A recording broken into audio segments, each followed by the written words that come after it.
It ties into housing, it ties into open space, and it ties into transparency of decision-making, which was sort of a question, right? The Central Square, Kendall Square, I live in Central, so Kendall Square is going to change even more than it already has changed.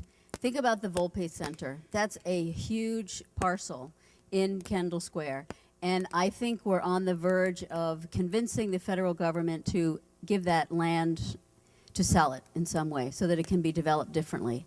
That's going to change the face of Kendall even more than what MIT wanted to do with their zoning petition.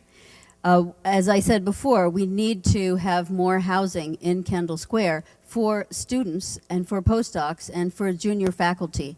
And MIT really has an obligation, I think, to build that housing. Kendall Square, if you've been there recently, is a ritzy place, and it's just going to get ritzier.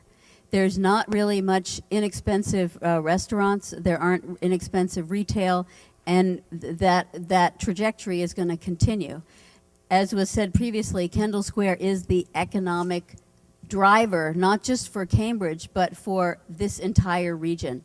And there are huge forces at play to make sure that it continues on that really intense development trajectory.